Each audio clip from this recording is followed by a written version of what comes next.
여러분, 시장이 달아오른다. 그 단서는 어디 있을까요? 저기 미국에 있습니다.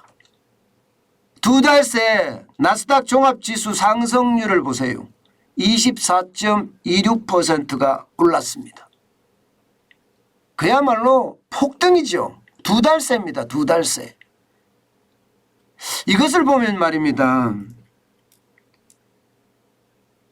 10월 전에 이 깜짝 반등이 있을 거라는 김영희 교수의 이야기 어느 정도 신빙성이 있는 거죠.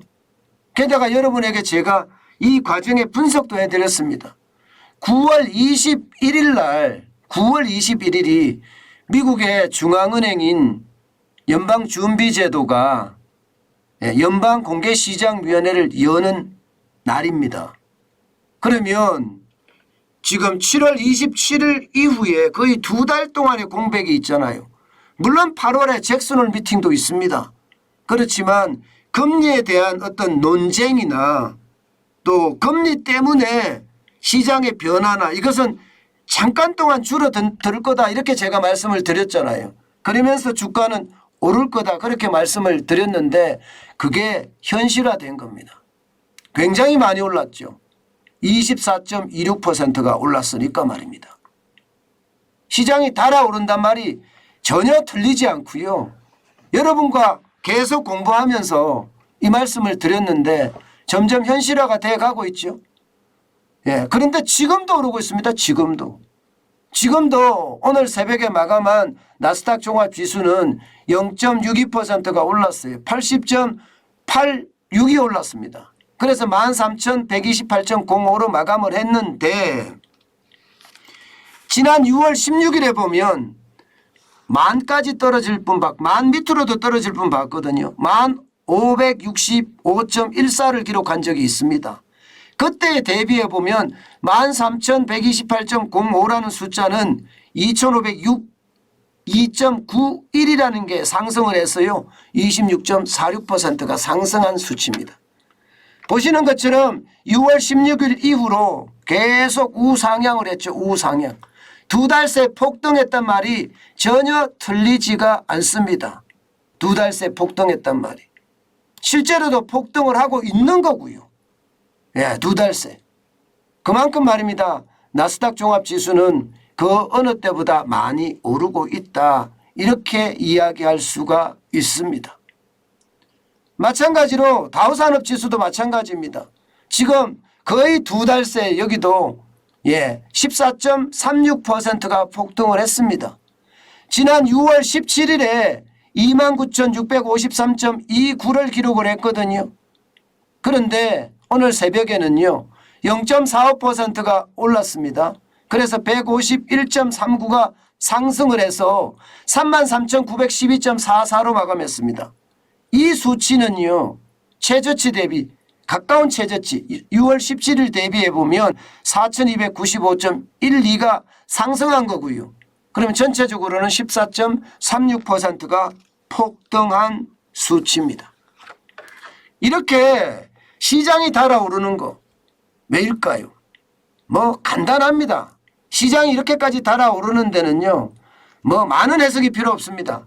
인플레이션이 지금 전 세계적인 이슈니까 인플레이션이 지금 정점을 지났다 이거죠. 지난 6월에 9.1%의 어떤 물가 상승률이 있었는데 미국만 하더라도요. 지금 7월에 8.5%까지 떨어졌다. 이것은 결국 인플레이션이 앞으로 계속해서 떨어져서 이제 우리 경제에는 인플레이션이라는 게 큰 영향을 미치지 않겠다. 이렇게 생각하는 게 투자자들입니다. 투자자들은 그러니까 이제 투자를 점점 늘리면서 긍정의 어떤 시그널을 계속 시장에다가 주고 있는 거죠. 시장에다가. 그래서 시장이 지금 달아오르는 듯 지금 보입니다. 실전 투자자들도 말입니다. 소비자 물가지수나 혹은 생산자 물가지수가 떨어지는 것을 보면서 말입니다. 인플레이션에 대한 우려를 이제는 많이 거둬두려는 모양새예요. 물론 여러분 이거는 맞아요. 이거는 맞습니다. 우리도 마찬가지 인플레이션 정점이 지날 거예요. 그런데 우리가 잘 보자고요. 저는 진짜 잘 봤으면 좋겠는데 저는 폭스 비즈니스에서 이야기한 것이 확실히 제 마음을 탁 걸리게 만들었어요. 무슨 이야기냐? 여러분, 폭스 비즈니스는 이렇게 이야기했습니다.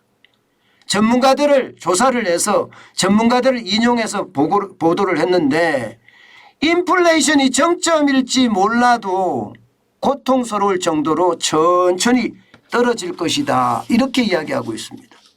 저는 이게 핵심이라고 봅니다.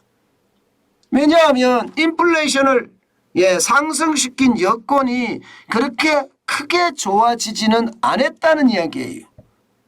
여러분도 알다시피 코로나19의 팬데믹은 많이 좋아졌습니다. 그렇지만 활동의 제약은 분명히 주고 있는 거고요. 또 러시아가 우크라이나를 침공해서 지금도 전쟁을 벌이고 있고요. 전쟁의 강도는 절대 죽어지지 않았습니다. 나아지지 않았습니다. 앞으로 강도가 더 커질 가능성은 언제든지 있는 거고요. 여기에다가 우크라이나나 러시아가 지금 곡물 수출을 시작을 했는데 언제 어느 때 중단될지도 모르는 게 현실입니다. 게다가 유가는요. 지금은 떨어지고 있지만 만약에 러시아와 우크라이나의 어떤 사태가 커지면요. 이게 떨어진다는 보장이 없거든요. 이런 생각을 해보면 말입니다. 과거에 말입니다. 우리가 0% 물가 심지어는 1%나 1.5%의 물가 저는 기대하기 어렵다고 생각을 합니다. 그렇기 때문에 말입니다. 시장이 지금 달아오르는 것은요. 그만큼 말입니다. 기술적으로 많이 떨어졌다는 인식 때문에 여기에다가 인플레이션이 꺾였다는 인식 때문에 지금 굉장히 많이 오르고 있는데요. 특히 말입니다. 고용 동향이 굉장히 좋다. 그래서 시장 자체의 어떤 큰 흐름은 보기는 좋다 이렇게 이야기하지만 과연 이게 정답일지는 솔직히 아무도 모릅니다. 그러나 많은 지표들이 말입니다. 경기가 더 나빠질 거라는 지표들이 많아지고 있다는 사실은 우리가 반드시 말입니다. 염두에 둬야 되는 숫자라고 저는 생각을 합니다. 그만큼 말입니다. 폭스 비즈니스가 이야기한 대로 인플레이션이 정점이 지났을지는 모르지만 앞으로 이 물가가 내려가는 과정에서 고통을 수반한다. 이것은 반드시 있을 수 있는 일이라고 봅니다. 이 고통을 수반한다는 게 결국 말입니다. 기업들이 무너지고 한계 차주들이 디폴트를 선언하고 그런 일들이 반복이 된다는 뜻이에요. 그렇기 때문에 경제는요.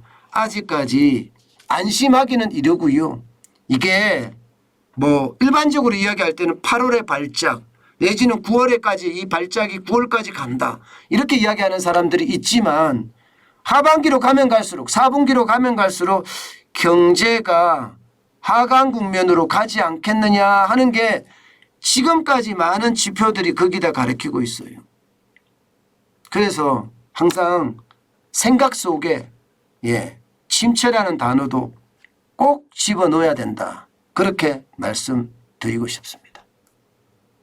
어떤 분들은 그렇게 이야기합니다. 야, 지금이 미국 시장에서 탈출할 수 있는 기회다.